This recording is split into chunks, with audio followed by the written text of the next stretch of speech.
This episode of Marijuana Today Daily is brought to you by the folks over at Ease, California's top one-stop website for legal marijuana delivery. Ease.com is the website to open up when you want fully state-compliant marijuana delivery, or if you're just looking for great quality products that are delivered right to your door in less than an hour. Whatever your motivations are as a consumer, Ease is there for you. They partner up with the best dispensaries in their active areas who fulfill and deliver the order you place through ease.com, spelled E-A-Z-E. Ease's extensive menu is packed with properly tested, labeled, and packaged cannabis flower, tinctures, edibles, concentrates, and more. Find out for yourself all the different things available for order through Ease by opening up ease.com. If you live in a part of California where delivery is allowed and where Ease is active, you could be just minutes away from placing your order. Thanks to everyone over at Ease for the support that makes today's news possible. Good morning, Marijuana Nation. It's Thursday, March 31st, 2018, and you're tuned in to episode 501 of Marijuana Today Daily. I'm your host, Shay Gunther, and I'll be walking you through today's marijuana news and headlines. As always, we have a full and busy day of cannabis news in our hands, so let's jump right into it.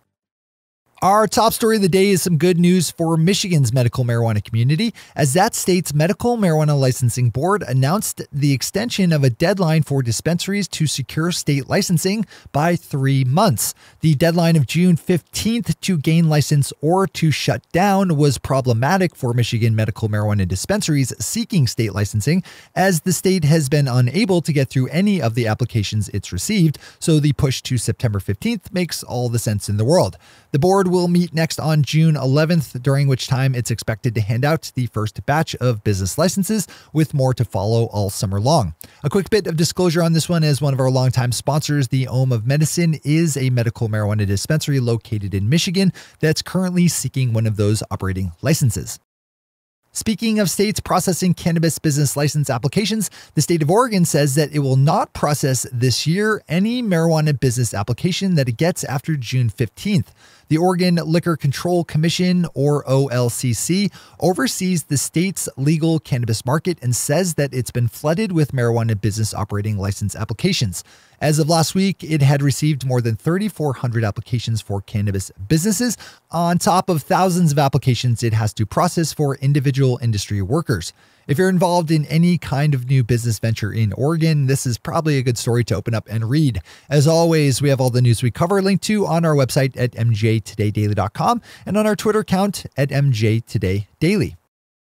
Our buddy Tom Angel over at Marijuana Moment has our final top story of the day with his comprehensive roundup of a number of cannabis-related amendments coming up for consideration in the U.S. House of Representatives.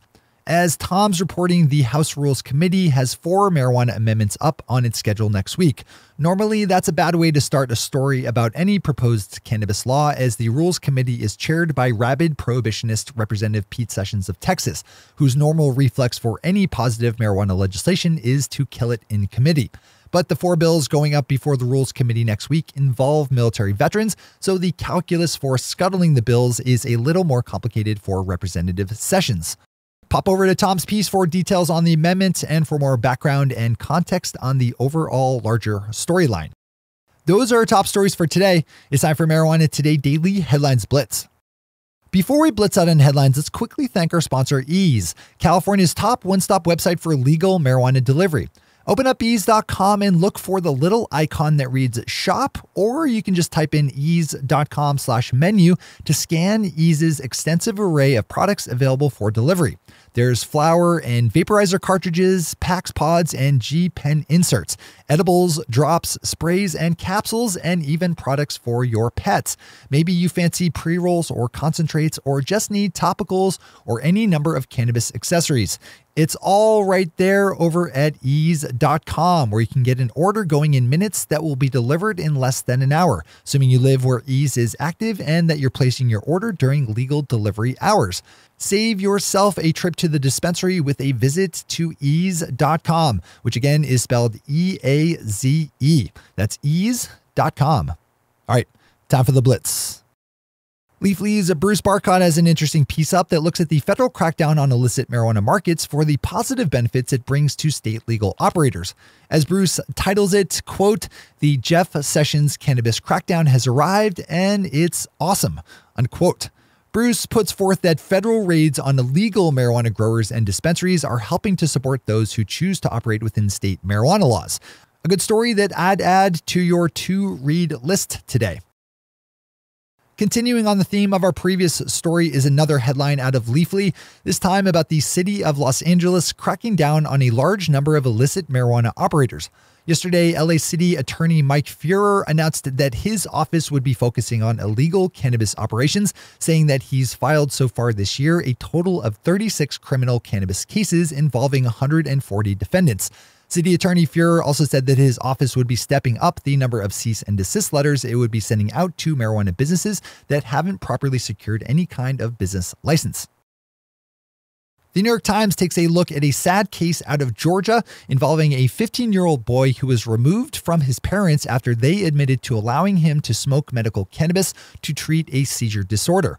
After failing to find any kind of traditional pharmaceutical medicine that alleviated the multiple daily seizures experienced by their 15-year-old son David, Susanna and Matthew Brill allowed the boy to smoke marijuana, which stopped his seizures outright. After mentioning that fact to a therapist, the Brills were soon arrested and David taken by Georgia state authorities. Matthew Brill lost his job in the 6 days he and his wife were jailed, and their son David is now in a group home and back to living with seizures. The Brills say they plan to fight for their son, but say that it could take as long as a year. This is ridiculous. Yesterday, New York State Assembly Speaker Carl Heastie said that if his state were to legalize adult use marijuana, it must also clear the records of nonviolent marijuana offenders.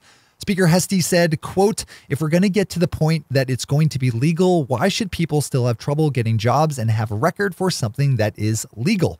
Unquote. And well said.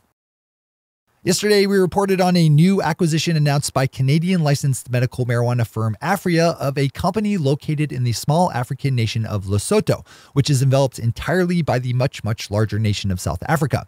Medical marijuana is legal in Lesotho, and the country has been making big moves to establish itself as a welcoming home for the industry.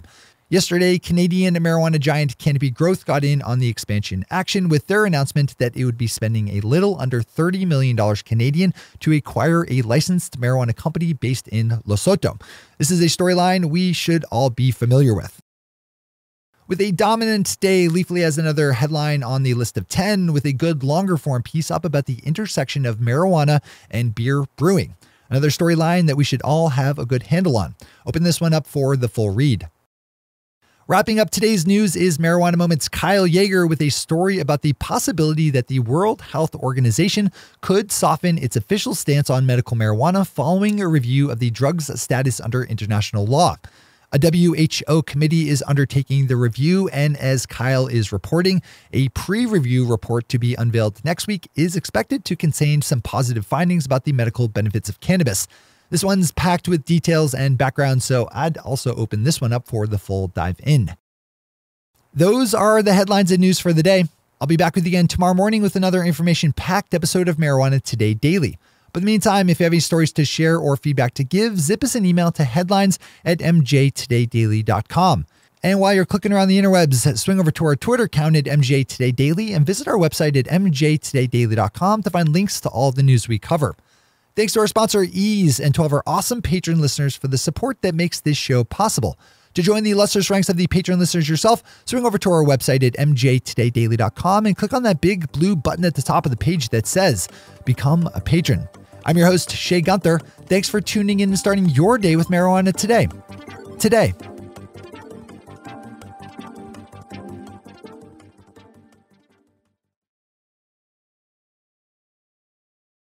One take, Shay. One take.